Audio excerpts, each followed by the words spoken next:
Hey internet homies, Nico here. Season 4 has officially wrapped up and we will be dropping Season 5 on June 10th.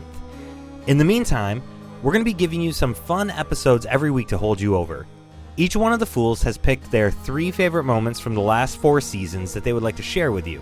It has been an absolute pleasure making this show, and we're super excited to share some of our favorite clips with you.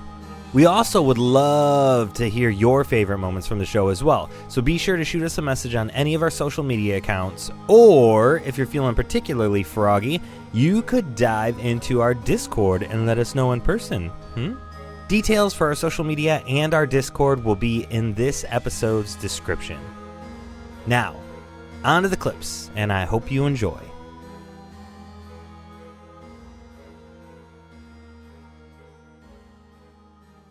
Hello, internet homies. It's Nico here, and I am with Jess for this week's, I don't know what we're calling these yet. Do we have a name for what these are? Highlights?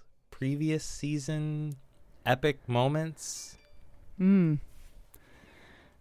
cast favorites. Yeah, cast favorites. We can call it that. All right, so we're here with this week's cast favorites from Jess.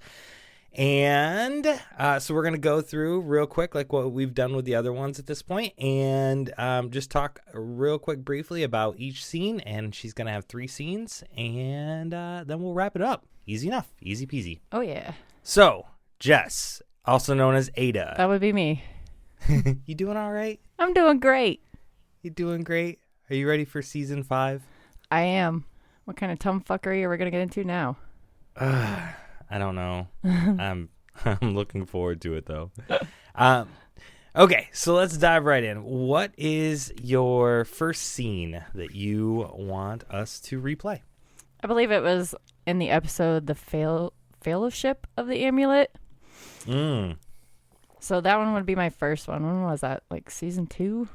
Yeah, season 2. Yeah. What part did you like about that one? So, I remember that stupid Tabaxi trying to climb a tree. Yep. And kill some eagles on his own, and it didn't go very well, but he did end up with the amulet. It was hilarious. It was hilarious. The failed rolls, climbing the tree, trying to solo. Yeah. That was fantastic. I just loved hearing the failed rolls. It was just cracking me up. The fact that this cat cannot fucking climb a tree, apparently. Yep. Maybe he had some kind of height paralysis or something. But it was great. He'd been hanging out with his dog too much. Yeah, maybe. All right, so we are going to go ahead and roll that clip now. All right, make your your athletics check. I cast pass without a trace, which gives me a plus 10 to sneak. Yep. So roll before you roll that. Roll your athletics check for climbing. Okay. 7. Did you fall out of the fucking tree? Leave it to the cat to fall out of the fucking tree. I rolled a 7 athletics. Stop rolling All like right. me. Well, you start Holy climbing up, shit. and How far did he get before he fell? he got about 30 feet in the air, and he fell and took 8 damage. Would you like to try again? Yes. Try one more time. One more time. Does pass without a trace take a concentration? I don't think so, but let me double check. I look at him as he falls and you have one more chance before I make roasted turkey. No cats fall on all fours jokes. Oh, it is concentration up to an hour. All right, so make a concentration check. Okay, I rolled an 18. Okay, you're good. 15 plus my You're mat. You're good. So You almost fucked change that up. my climbing take 2. Still not great. 9. 9. Malphaedor, give him a boost. All he needs is one more. Hold him up. So he assists you in your skill check. And that's enough. Like, let him put a paw in my hand and give him a Cats are little supposed boost. to accidentally get up trees and get fucking stuck. Like, what is going on up there? Well, he should be going up really good, but he's... Yeah, what I'm going to find funny is the athletics check to come back down. Oh, getting back down is easy. You've Anybody done can it. get back down a You've tree. done it once. Yeah, I already did it once. Surviving getting back down. Okay. All 100 right. something foot tree. Ooh. And we are back. Me and Jess. Still me and Jess. What's up? What's up? What's up? So that was the first clip. And what do you have for your second clip, Jess? Well, going in chronological order, it would be the chicken heist for the villains. Yeah. That episode, to me, stands out just because we, the villains, were still trying to get our bearings on how well we were going to act with each other, how our plans were going to play out. And as you could see from Chicken Heist, it didn't come out very great, but it was a lot of fun. Poor McDonald. Mm-hmm. But, yeah, I love the fact that Ayda was keeping herself distance from the other two, just in awe of how well this is going to play out with their survival roles. I mean, I didn't get a very great one either, but I tried to keep the peace, but that didn't work out very well. And I think it just kind of set the tone for what the villains campaign was going to be about for future storylines, and it was fun. It was so much fun. Yeah, it really was. I think that kind of was also the very first episode. Well, I think that was the first episode you were in, right? As a villain. Yeah, I believe so. Very first one. And Old McDonald's Farm is where we began with the "I'm sorry" notes. Yeah, I love it, and So that's still going to be a thing, I think, for a little while at least. Are you starting to run out of notes? Is Ayda starting to run out of notes? I do have to hit a stationery shop at some point, so sending those Next to Chagals back to Spanky Nana. Candles. Yep. Awesome. All right, and that clip is this one right here. So enjoy. Well, yes, we have a whole band of a traveling group that's mighty posh, mighty hungry, and well, we just haven't seen anything in these here woods. And You idiots were following my trail again, weren't you? maybe not again. maybe just the first time, but that was an ongoing process. Be that as it may, we are completely hungry, and it isn't just us. Now, I was looking around, and I was wondering how friendly you might want to be, and I'll cast Friends on you. Okay. What does friends do? So I need a wisdom save from him. I rolled a natural 19. Nice. And so seeing as how his demeanor didn't change at all, would switch gears a little bit and be like, So wait, what is friends? What does friends do? What it winds up doing is it gives you advantage. It obviously makes them more friendly to you. They see you in a better light, and you get any charisma or persuasion, deception checks get advantage. Do you do anything special to cast a spell, like blow a kiss, send a wink? That is a fantastic question. Yes, just like a small bit of chapstick, just a little bit gets applied, just like a tiny bit, a little bit of a pucker, friendly, and that's it. Because you have to apply a small amount of makeup, so Okay. I guess that's what's happening now. Okay. All right. So you got some chapstick in your bag, and They're glossy. Glossy. Yeah. Like got some pixie dust in there, and you rub it across your lips and make a little kissy. Mm-hmm. And you say happy meal. Happy meal. Yeah. No, it's good. It's good. So Apples. are we friends? No, you're not friends. But he's friendly enough, though. I mean, he's like, well, I'm definitely friendly here. Me and Ayda are here just catching up. Actually, you probably didn't even tell him your name yet. Me and this young lady here. He knows too much. He must have. Me and this young lady here, and I'm sorry, I don't think I got your name, but we're just catching up. And we were making an offer. I think dealing About 3 gold a chicken is what we were coming down to. But if you're saying you've got that many there, maybe we should take a look at one of these goats or one of these sheeps that we can get rid of for you. Why don't we? And I'm gonna do this. I'm going to scratch the back of my head. I will do this the right way. Calm down. I'm going to scratch the back of my head and then do a nice little stretch and point very quickly in the direction that we're going. Did we do the stealth? The sleight of hand? Yeah, do sleight of hand if you're going to. That's a nat 18. All right. So you scratch your head and you point in the direction. And a nice stretch, yeah. And then I'm going to follow him to the goats. Cause that's... So you walked up to the wooden fence that Ayda had jumped over, and the goats are actually inside that fence. So Ada's in the fence with the goats. A 3/4 turn? Well, like you could just climb up over and jump over the fence, and then you're with the goats. Yeah. Or you could just point at a goat and be like, that one. Seems like a good year. Is this a vintage goat? Let me check the oil on this one.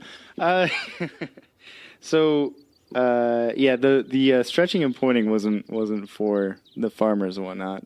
It was for anyone in the wood line, tree line.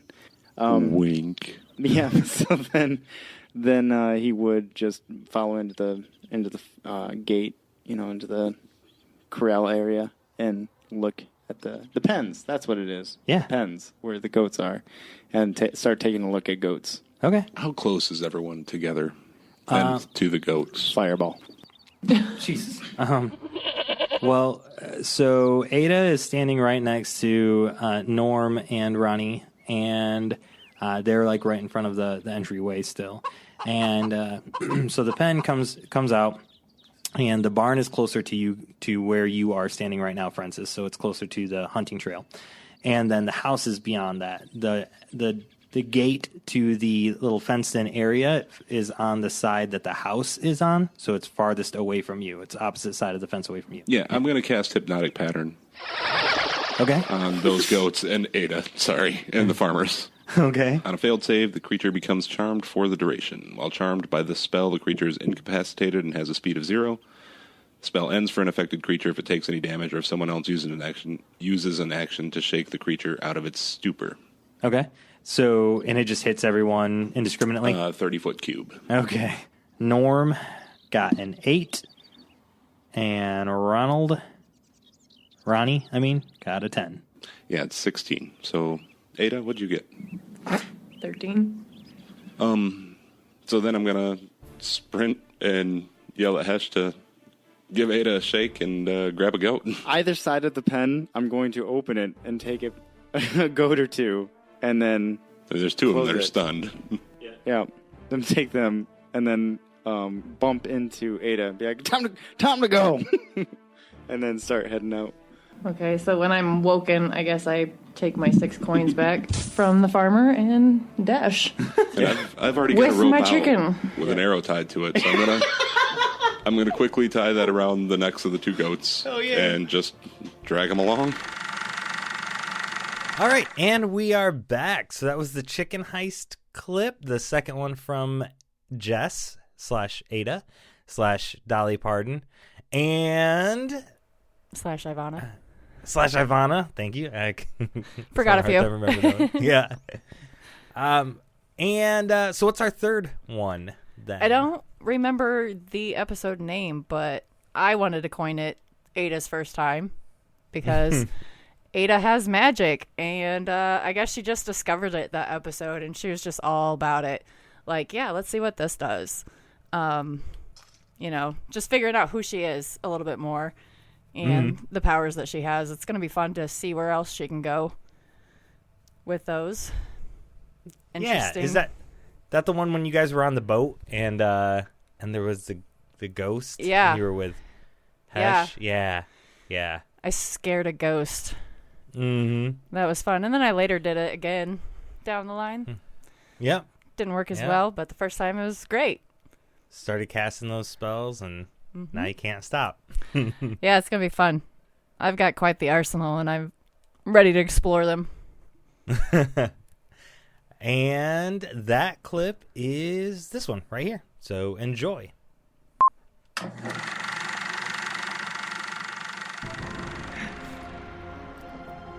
right, it is Ayda's turn. Alright, so I've never cast a spell, so I'm going to try to do that right now. Wait, what? I want to cast Fear on just the shadow one that looks like Hesh. Okay, all right. So this is cause fear, and it's gonna have to make a save. So let's do that first, and then we can go through what it's like for Ayda to cast her first spell ever.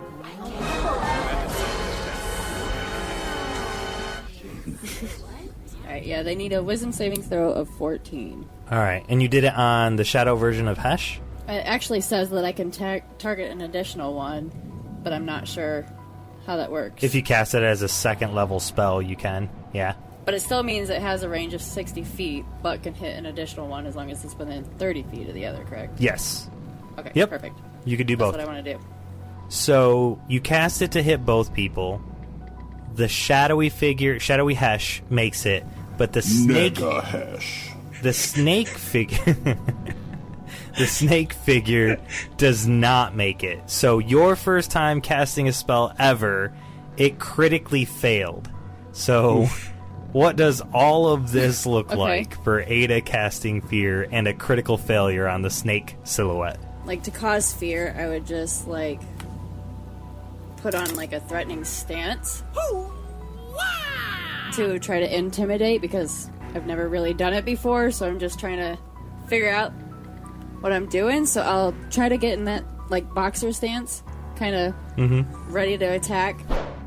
And then, like, I would have mimicked a punch for the success, I guess, and then it would have been, I guess their reaction would have been to, like, jump back? To flinch away? Like Yeah. you're going to pretend punch somebody in real life, but they're afraid, so they flinch back and they're frightened? The Yes. bully punch. The bully Yeah, punch. so that would be, like, Let me fly. it's like a frightened embarrassment kind of thing, so. You do that from 60 feet away from this thing. Yes! She holds it down and spits in I'm his very mouth. scared. We don't shame here. You're like, you flinched. 2 for flinching. Nerd. I'm gonna be like, sorry. Sorry. That's funny. Sorry, I'm not sorry. It's like post-it notes. Can we get post-it notes for her? And she still just have a like stack peels of them off and notes. slaps them on their forehead when they're dead. Like, sorry. Sorry. Oof. Oh, I could just dang. attach it to an arrow and shoot them when they're dead. Oh my god. We'll fox them. All right. That's a good So idea. a frightened creature has disadvantage on ability checks and attack rolls while the source of its fear is within line of sight, and they cannot willingly move closer to the source of fear. Nice. Well, that one's staying back there, guys. And the important thing is Yeah. they have disadvantage. Right. Yep. And that's concentration up to a minute. Yeah. Mm-hmm.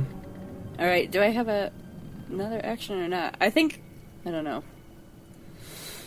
I think that would be it for Ayda, because... You could move closer if you wanted to, But it can't. but it can't. Right. But Nega Hesh can. I don't know if I want to do that just yet. I'll just move forward like 15 feet. Okay, that's cool. That's So now okay. you're That's 45 okay. feet away. It is Ayda's turn.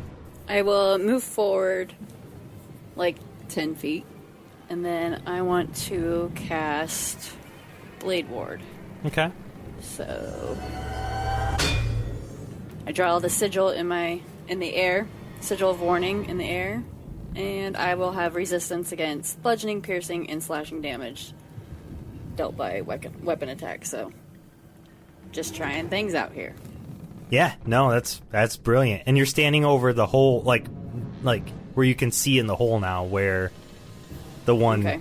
shadowy thing fell down. Yeah. Okay. And you still see that purple line, that tendril that goes from the creature who's now down inside the deck in the next level. Mm-hmm. It's still attached to the silhouette snake, the slitherette. So it goes through the floorboard, though. So it's clearly like a magic line, umbilical cord, if you will, for the two of them. So is it dangerous? I mean, you haven't engaged it yet or touched it. Okay. Like, I was just wondering if the rapier would be warning, because we both have one now, Hesh. Don't forget that. Yeah, I know. Oh, yeah. That's probably a good point. Both of your rapiers are buzzing. Yeah. Mine's right where I like it. I would like to think that, like, the closer the danger is, like, the more persistent the buzzing or the vibration is. It just would make sense. Yeah, But- the harder it vibrates. I like to get in hugging reach. Let's see. Full eye contact. Talk dangerous to me. Kamehameha. I guess I would just, like, end my turn, because I don't know a whole lot about magic and whatnot. So I just kind of observe the two and the reactions. You're getting a feel for the magic, a feel for the dramatic. Yeah. All right, so the Slitherette says down, Hesh, quit playing around and get back up here. And you see the line that's attached, the umbilical shadowy cord, start running towards the back of the boat and going through the floor, like cutting along the floor, like the shadow's trying to make its way to the stairs to come back up on top of the deck. And that is Shadow Hesh's turn. It goes quite a ways, though, because it's going to use its entire action. We can hear that thing talking, right? Yeah, yep. Okay. All right, Hesh, are you going to talk to your girlfriend or what? And we are back after that last clip. I hope you liked it as much as Ayda enjoyed casting her first spell. Please be gentle. But yeah, I mean, that pretty much wraps up our three scenes from the previous seasons. And anything you want to close up with, Ayda? Anything you're excited for? Well, yeah, definitely. Exploring who Ayda is going to continue to reach into her arsenal and figure out what else she can do with or without the fellas if needed. So it's going to be fun. Probably. Hi, stop it. Preferable. All of a sudden, she wants my attention. She's ignored me all day, and now she's like, "Pet me." I don't know. She's been sleeping all day. All right. Well, that wraps us up. And Jess, I'm excited to kick off season 5. So I will see you when that airs on June 10th. Nice. Thanks for listening, all. All right. Thanks, everyone. Bye. Bye. Well, that's going to wrap up today's favorite moments. If you're all caught up with The Fool's Quest and you're looking for more podcasts to listen to, you could check out one of our many other shows. For Actual Play Podcasts, we have Microphones and Monsters. That's a Cthulhu-based horror D&D podcast. It is amazing, and they have a ton of content to catch up on. Ethereal Embrace is another podcast that I've personally ran. It's a murder mystery show instead of my normal AFQ comedy, punny, tongue-in-cheek stuff. So I'd love for you to check it out and get the more serious side of Nico. And Dread Tech Incorporated is our newest Actual Play podcast. It's a science fiction cyberpunk podcast that I actually get to be a player in. It was a ton of fun, and I hope you get a chance to check it out. If you're wanting to take a break from Actual Play D&D podcasts and look at something else that we've done, we actually have 2 different audio dramas that you could check out.